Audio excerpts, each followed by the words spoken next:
Go. Hi, everybody. Happy Monday. I am here with my friend Jessie, who I met at NKT.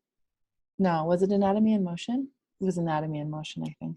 No, it started with NKT. Oh, I think no, I think you're right. I think Anatomy in Motion. Yeah. I think we did NKT 3. We did, which came after Anatomy in Motion. Yeah. So for those of you watching who don't know what the hell we're talking about, Anatomy in Motion is a class where you really break down the movements the body does in gait and in motion, and like from a very joint by joint exploration. It's a very kinesthetic class. It's a really fun class, and I loved it. And it was fun to meet you there. I think we were in New York City.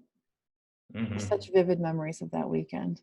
It was such a cool weekend for me to meet all of the people that I had like been able to follow online and see on Facebook in person, and so cool. So anyway, I'm so glad you're here today with me to chat, and I'm looking forward to catching up and hearing what you've been. Thank you for having me. You're welcome. What you've been doing for the last 6 years since then. That's how long it's been since Anatomy in Motion. Yeah. So crazy. So can you let everybody who's watching this know, how did you begin in this field of healing work, and how did you get to where you are now? Well, it's a long story because it starts really from the beginning. I was a high school and college athlete. I played basketball. Mm-hmm. And from a pretty early age, I was dealing with some kind of levels of chronic pain. I remember my first episode of chronic pain being around 15 during the basketball season, where my low back just seized up to the point where I could barely move. And I had that experience a few times throughout my playing career. And going to seek help from doctors and getting very, very little knowledge as far as how the body worked. When I was 18, I was in a motorcycle wreck. I went over the handlebars of a motorcycle and spent a week in the hospital, and more than likely tore my PCL. But we didn't know that at the time. I have a big scar on my knee where all the skin came off. It was down to bone. It took 3-4 months for that to close up. And I missed a semester, or I had to sit out the rest of that basketball season. And then years later, when I was in the military, I started having knee issues with that knee, where my knee would swell up, especially going up and down ladder wells on the ship. And when I went into the doctor, they found that I was missing a PCL. So that motorcycle wreck a few years earlier was the only potential damage that I could have had to it. And so I decided to have it repaired. And within 3 months, that repair failed, and I had a second repair. And within 4 months, they went in and found that that repair didn't really work either.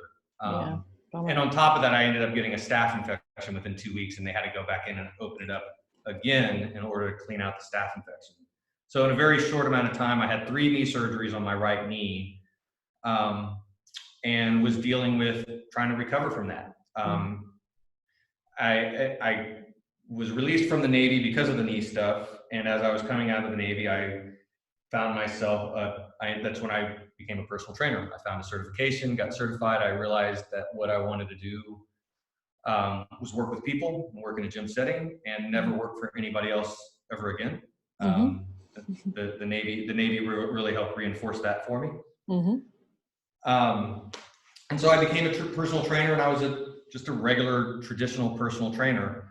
Calling it a regular personal trainer, I sucked is really what it was. I was doing, it was a 3-day course that I took. I knew really nothing about anatomy, nothing about physiology, nothing about exercise other than being an athlete.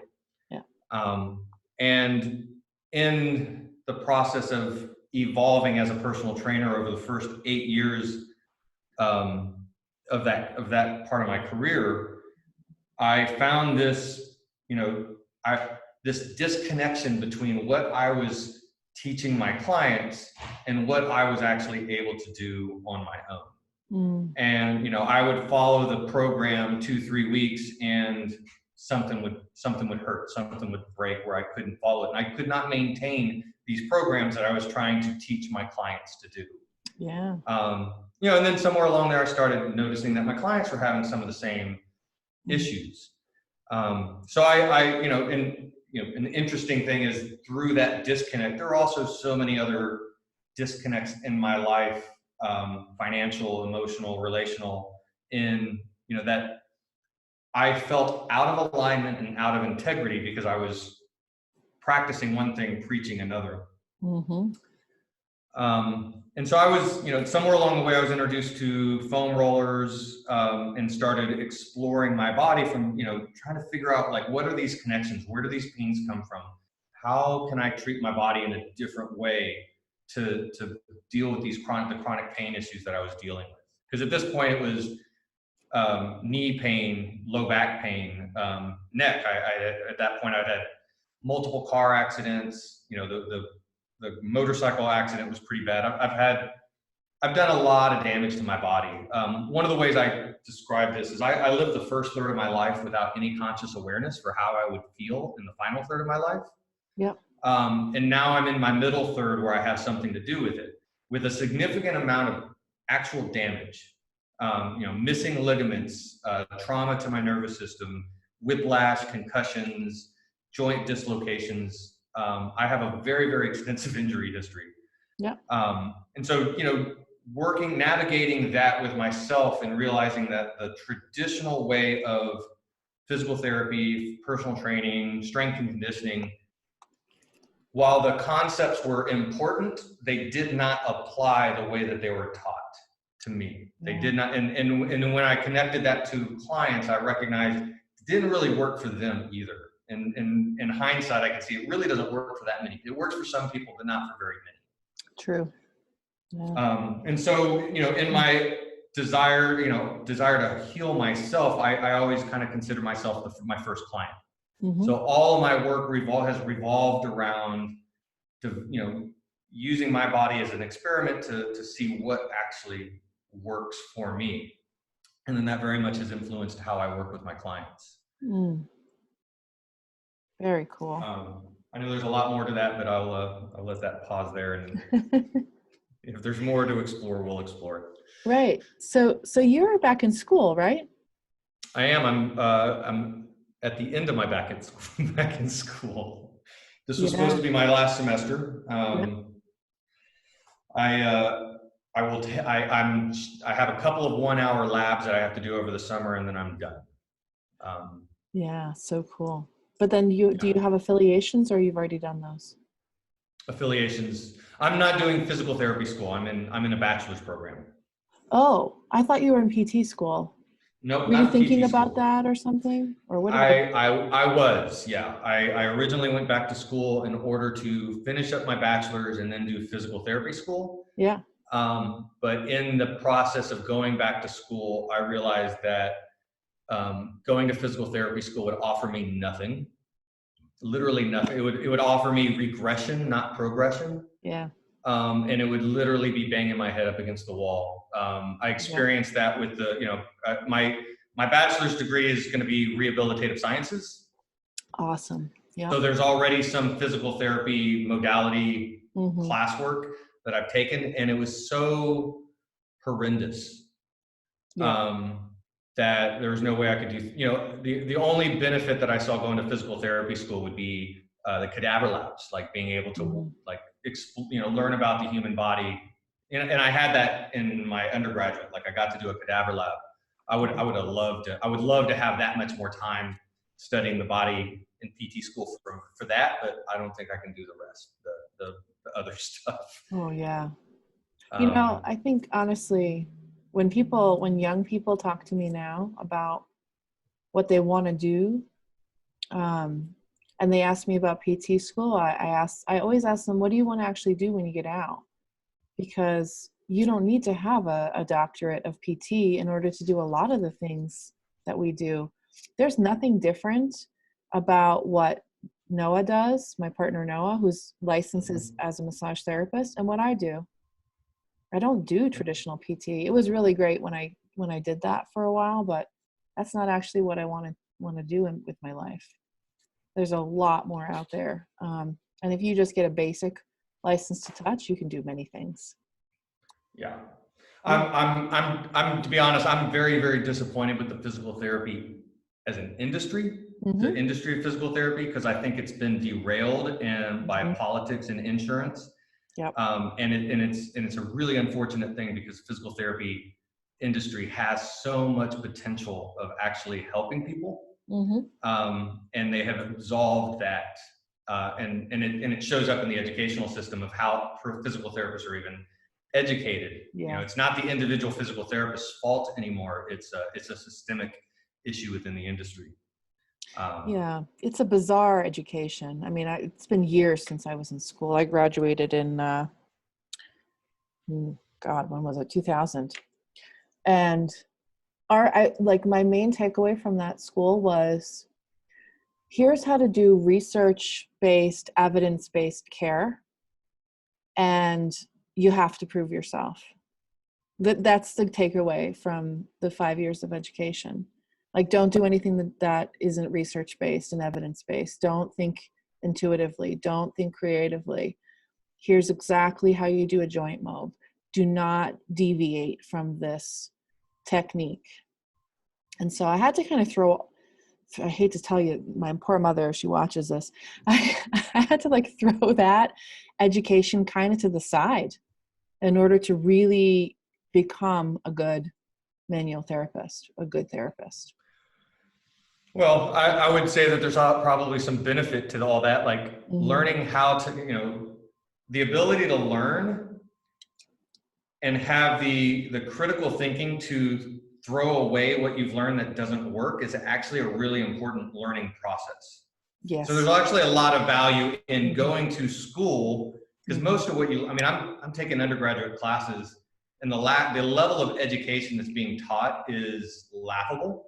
Yeah. Oof. But there's an education in the process Totally. that if you're open to the education in the process, you're getting your value out of going to school, out of being in a higher level education.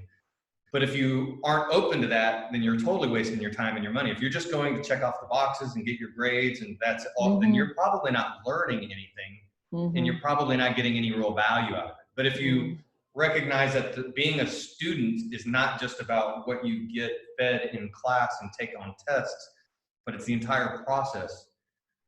I can look at physical therapy school. If I was new and coming up, I think physical therapy school would make more sense.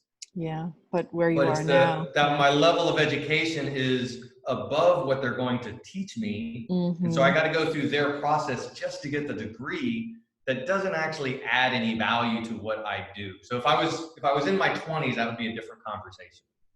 Yeah. Um, Yeah. I can remember having this chat with you at the wedding that we both attended, and inside me, I was like, all right, well, that's this path. Like, I would never dissuade people from their path, you know? well, I looked at it like, it's not so much a path, it's a direction. Yeah. Mm-hmm. Right? You're always moving in a direction. You're either, it's like, so pursuing school was a choice to be a student again. Yeah. I, Cool. me getting a bachelor's degree has nothing to, like, a bachelor's degree doesn't do anything to add, like, it doesn't change what I do a whole lot. It doesn't, Uh-huh. I'm not going to charge more. It doesn't give me a job. It doesn't offer any of those things traditionally that people go to seek a degree. Right. I'm getting this degree because I started school 30 years ago. Uh-huh. Um, this is my third time going back. I have over 220 college credit hours, but I don't have a degree. Yeah. Oh, cool. I have enough college credit hours to have a master's and possibly a PhD, but I Uh-huh. don't even have a bachelor's, or I don't even have an associate's degree. Yeah. I So hear for you. me, it's more a matter of like finishing something that I started is Uh-huh. why I'm going back to school. Yeah. And that is just a direction. And I've kind of been open to wherever that direction, like to being moved by wherever that takes me as I go. Oh, that's Um, super cool. yeah. I'm actually thinking about doing, if I do graduate school, I'm really interested in studying human evolution and human movement, like how how those things kind of juxtapose together. I find that Very really cool. fascinating. Very cool. Yeah, partly because I think that the more we study our history, the more we can see our future. Especially from a therapeutic modality standpoint. Like if we understand more how we evolved to move the way we do, then that can enrich our understanding of how we address moving going forward in a way that promotes better health, as opposed to the way our current fitness industrial complex does it, which is very little to do with actual health and more to do with our egos. Yeah. So what's your philosophy about teaching people or helping people relearn how to move? So my philosophy is around lifestyle, developing I teach people how to have a movement lifestyle. We're born wild humans, but yet we live in a domesticated human lifestyle. And that, our bodies evolved over millions of years to move as wild humans. And then we get put into this life where that doesn't exist. It is impossible unless you are born in an untouched indigenous culture.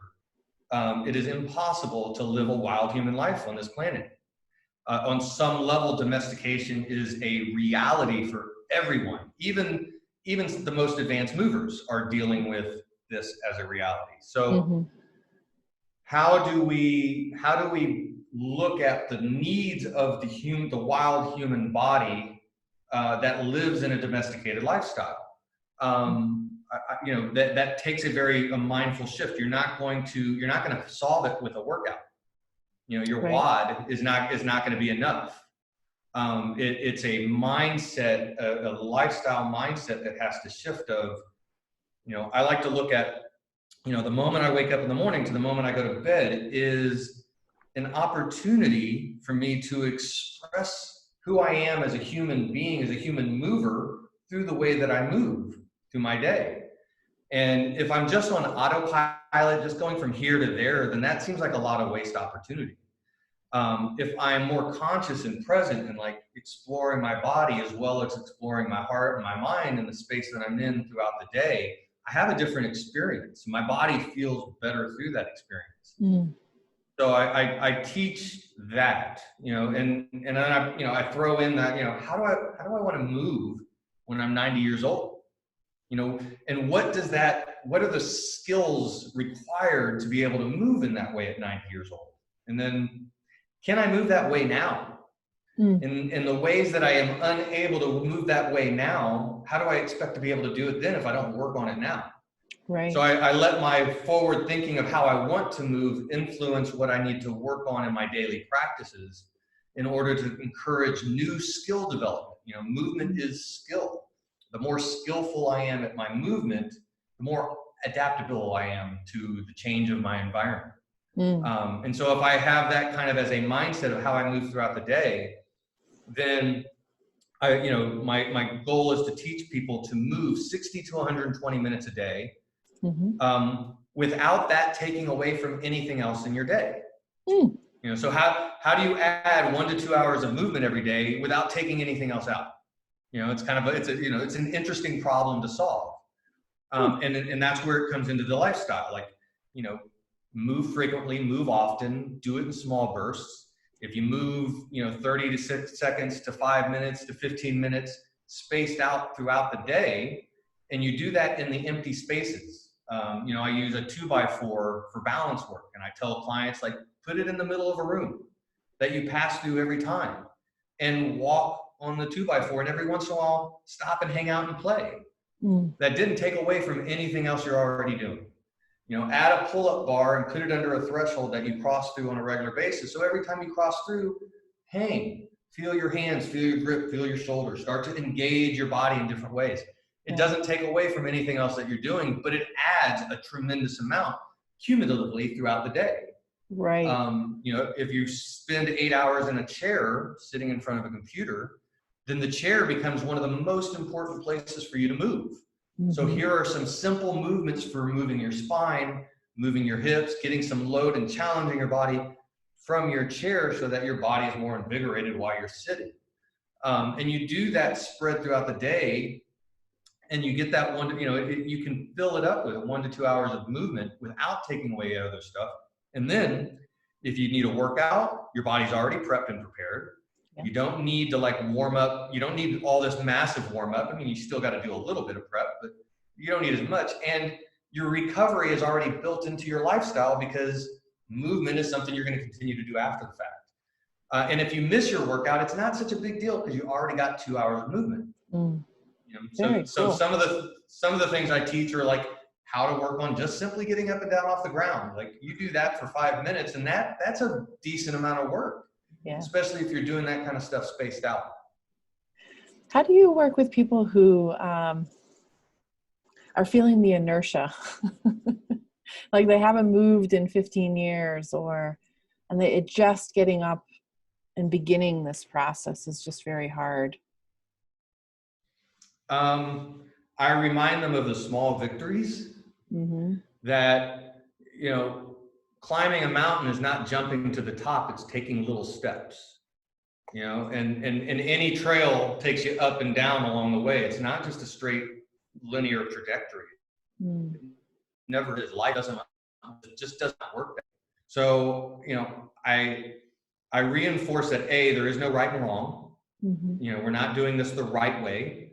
We're seeking out ways in which you feel better, that you feel empowered, that the motivation comes from the internal benefit that you feel. When I don't move, I feel worse. When I do, I feel better. Yep. And using that as a motivational point, and not focusing on the failures as failures, because generally they are not. I teach clients, I give clients, everybody I start with the same thing. I give them basically 6 to 8 movements to do 2 to 3 times a day. And it takes 5 to 10 minutes to go through all the movements, and you don't have to do them all at once. You can split them up. Okay. But if you do them once in the morning, 5-10 minutes, once in the evening, 5-10 minutes, and then you add them throughout the day to add that third time, you start there and you build that up for a week, and then each week add maybe one new thing to it. And you build up to that. You're getting 15 minutes of this movement every day. You start small. And then over time, you as you develop the habits of doing it, then you add new things. Now, 2 to 3, I give people 2 to 3 times a day because I know that most people aren't going to be successful at 2 to 3 times a day. Yeah. My hope is that maybe they at least do it once a day, or they've done it 3 or 4 times throughout the week. And so when they come in and they go, "Oh, I've been terrible at it. I only did it this many times," then I say, that's a success, because prior to that week, you didn't do it at all. True. And do you think your body received some benefit out of those few times? Well, absolutely. So let's stick with that. Let's see if you can continue with that 3 and maybe add in a 4th one, and build it up slowly. Lifestyle shifts don't happen overnight. I've been working on changing my lifestyle for over a decade, and I'm still working on it. Like I haven't reached any destination with it. It's lifestyle is a constant evolution of adaptation as we grow and change and find our passions in one place and then another. So I remind people that I'm 46 years old. I've had 46 years to develop all the habits that I have currently. And I don't want to look at the habits that I don't want as bad necessarily, but if they're no longer serving me, then I need new habits. But I'm not going to just snap my fingers and go from 46 years of development into something new. Like it's going to take some time to unwind the old habits as I integrate something new. And success is not going to be dictated based on the linear timeline. It's going to be dictated on just continuing to stick to it. And it's slow. You have good times and then down, and then good times and down. But the main concept is, as long as it's slowly moving, I'm not on a path, I'm in a direction. I love Then that's where I'm learning and growing and discovering. that. I try to put a lot more focus on, play, being childlike, because I think that those are things that are lost in our humanness with our current culture that aren't evolutionarily supported. I think adults are supposed to play just as much as children are. One of my ways of kind of describing this are like, if you look at the human movement, the timeline of a human movement, we go from the moment we're born until late adolescence, our movement trajectory is this. Like, we become really good, proficient movers because we tumble, we turn, we flip, we play on playgrounds, we run, we do all these things. So that by the time we get to high school, we're kind of at the peak of our human movement patterns.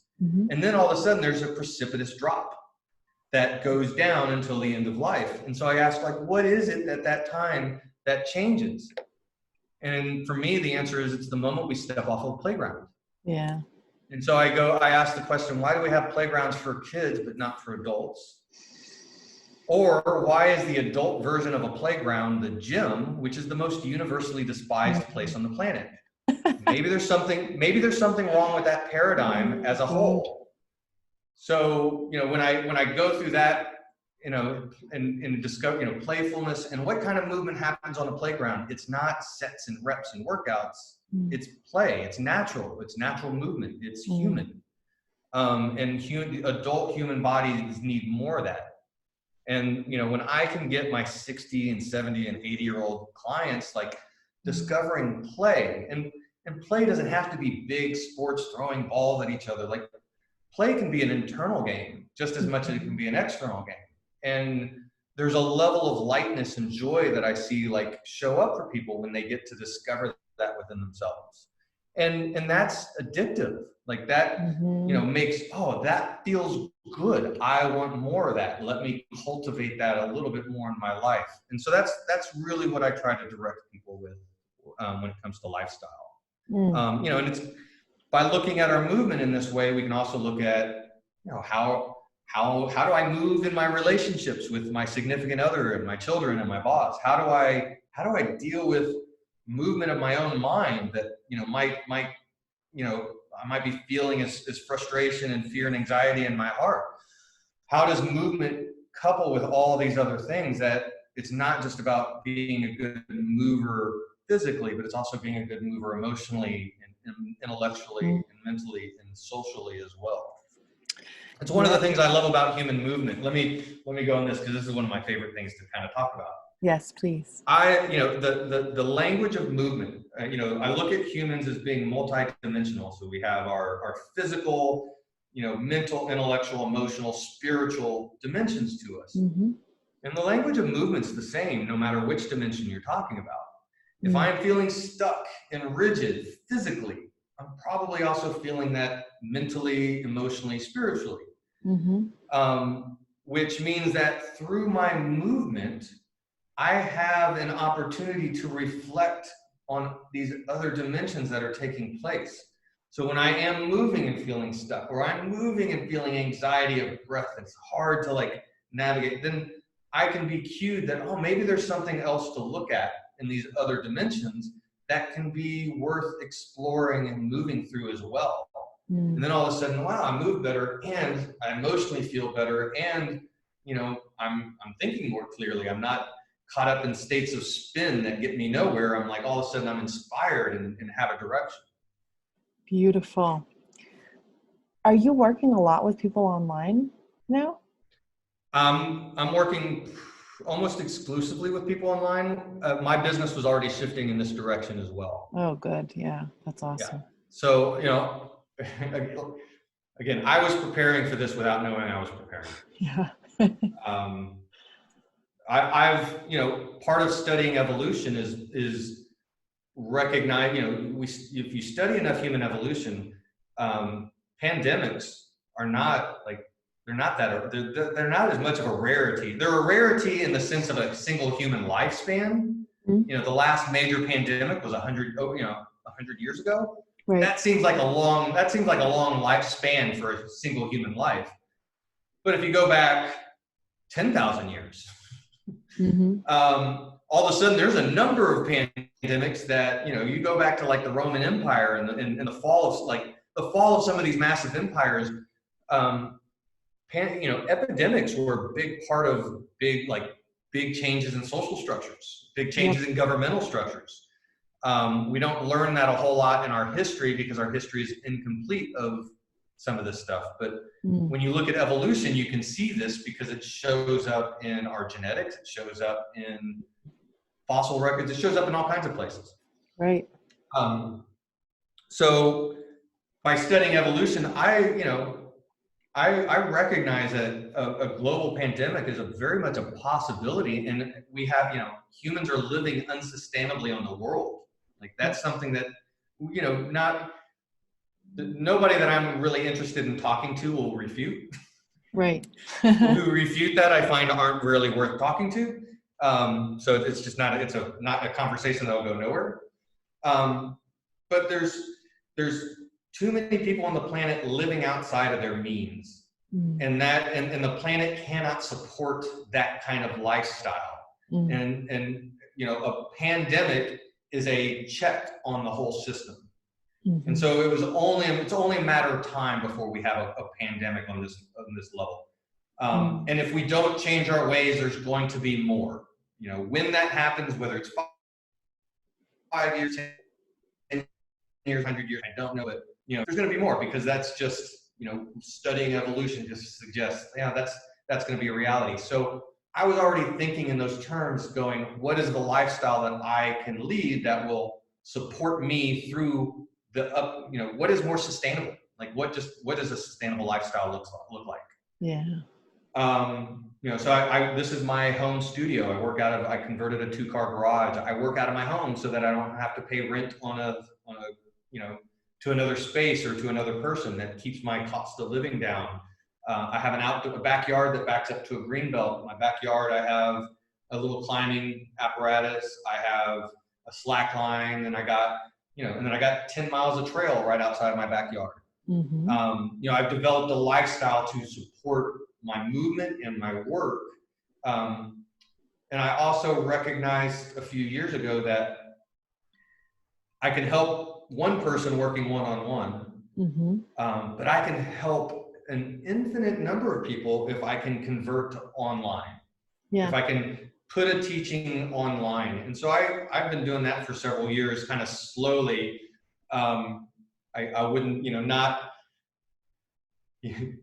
it's not clean and it's not polished and it's not always easy to navigate and find, but I have a tremendous amount of resources that I've at least put online that now that we're in this place, I am able to fall back on to some degree and use. Yeah. And to be honest, I kind of like the online work. I actually almost prefer it. I love it. I think the online work really reinforces the lifestyle part of what I teach. One of the things I recognized for me is I don't want to be the fix-it guy. That made me feel like a drug dealer. People come in pain, and I get it to work, feel better, and they leave. And then a week later, they're like, "Oh, it's back in pain," and they're back again. It's like, all right, I ain't fixing shit here. Like what I'm doing is I'm treating symptoms, but it's what you're doing out there that's causing this to hurt. And if I'm not giving you those tools, I'm just giving you a quick fix. That's not really, that doesn't feel valuable as far as what I could be, if that's, and that's not to say that fix-it people aren't important, because they are. Yep. It just doesn't appeal to me. Like my gift is in the lifestyle that I can teach. You need somebody you got pain that needs fixing. You need somebody that can do that. Right. And then they can convert you to the lifestyle part. Totally. So being online allows I can't be hands-on. Yep. I have to show you how to do it for yourself. And part of what I get to teach on that is I am not here to fix your pain. Yep. I think fixing each other's pain is a rabbit's hole of our ego that doesn't actually work. I don't think the idea of a pain-free life really exists. I think it's kind of a BS marketing ploy that we've come up with. And I'm saying this because I used to use that a lot, right? I used to sell that pain-free. Yeah. But the reality is life is painful. We're all going to experience it. And pain is really a collective experience, that our purpose is like, pain is a part of growth. It's a part of evolution. It's actually really important. And we shouldn't be trying to hide it, ignore it, push it away, and not feel it. Yeah. But instead, like, what kind of relationship do you have with your pain? If you listen to it and give it a voice, then you can actually learn from it and make different choices, so that and then it doesn't rule your life to the same degree. So I don't teach people how to move pain-free. I teach them how to navigate and thrive in your life, even when pain is present. So my goal is not to take away your pain, but show you how to continue to like grow and thrive in your life, even though there might be a little pain in there. You know, my heart might hurt, my knee might hurt, or my head might hurt, whatever it is. That should not, I don't need to become a victim to the pain. I can instead develop a relationship with it and take that as an opportunity to grow. You know. Wow. That is an incredible message. I love it. So where can people find these resources that you've been developing for years now? What's the website or the location for all of this beautiful work? Well, I have a YouTube channel that can be searched as The Art of Fitness. If you don't see my pretty mug, then you haven't found my website, my YouTube. Okay. So in that, because of this pandemic, I've been teaching more online classes, specifically a mobility restoration class, which is kind of where I start everybody at. Okay. And so I have a playlist of all the classes that I've been doing. So there's probably 8-9 classes in there. So that's one place that I would start with. I have that in its own playlist. Okay. I have an email-based 6-week mobility program. It is you get an email Monday through Friday, 5 days a week, that the goal is to kind of walk through the lifestyle part of like integrating these things into your life. I have some clips from workshops where I dive deeper into specific movements that we're doing and why we're doing them and how to explore them more. But the main purpose of it is to, you know, remind you like, hey, move today. You know, you get the email, even if you don't read the email, at least it, you know, reminds you, oh, I need to go get my 5 minutes. And then if you do dive in, then maybe there, you know, I have a breathing tip or a special, hey, add this into your movement. And if you add that in, then you get that extra benefit. But the main goal is that over a 6-week period that we've moved somebody forward into more of a movement lifestyle. And then they can always go back and restart it. I have some other programs that I'm working on, but that one is ready. That one is all you got to do is put in your email and you get that. I offer those for free. Okay. Really, I offer everything for free. I'm a big proponent of gift economy. So right now, because of the pandemic, I look at movement from all these different perspectives, because it's like, how do we reach people and help them learn and grow when there's all this noise out there?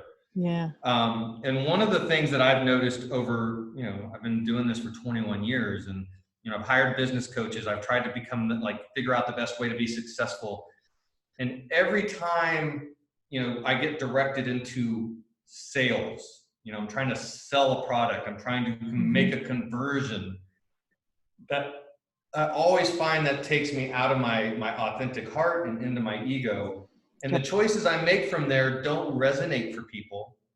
And I end up making little changes to my language and what it is I'm actually delivering to try to meet people where I think they're at, because I think that will convince them to convert, as opposed to, no, I'm actually the expert, and this is what as an expert, I think you need. Right. but if I do it that way, most people won't, like, I'm going to be going against the noise, and most people are like, they're convinced this is what they need, and they're not going to buy that. So I feel like the price, the cost thing, this, you know, the money, the value part that people put into it moves people into this direction, because they think they need it, and it's being sold and marketed with all this gloss and flair that people suck it up. My hope is to reach people by giving it away for free, and letting them find value in it for themselves. And if you find value into the gift, then figure out a way to return the value, either directly to me or pay it forward. Find the gifts that you have and how you can share that with your friends, your family, your community, your neighbors, people in need, because the world needs more of that. And if that, you know, if people start giving more, that will create an economic flow of gift, and it will come back, and I will receive that as well. I don't need it to be a tit for tat exchange. So I advocate for gift economy a lot. So I have opened up pretty much my entire practice to gift economy, especially in this time where people aren't buying. You know, I don't want people to buy from me right now, because I don't think that's a very wise choice with your money. Money, like we are going through an economic crisis, which means that cash liquidity is going to be a big deal. And it's going to be more important to have reserve than to buy meaningless stuff, right? You know, we need to have it for the things that we very much need: food, you know, house over our head, you know, social connection, things like that. But I don't need more plastics things from Amazon right now. Right? I don't need the new workout program that costs so much a month right now. No, I need real things that help, that are valuable, they're invaluable. So there should not be a price that prevents people from receiving it, because not everybody can afford that to begin with, which means that you're not going to reach people simply based on the money part. And I think that right now our money could be used for better things. So I'd rather just give it away. And by giving it away, then if somebody, you know, you got extra, you want to, oh man, that was amazing, let me give you $20, and that comes from their heart. Now they've gotten to give as a gift, which is a healing experience for them, as opposed to a monetary exchange. Right. And that's a different economic, you know, that plays out with a lot more value for people. It has a totally different vibration. Right. Well, I hate to say it, but I have to go. This was wonderful, like truly wonderful. Thank you so much for the time.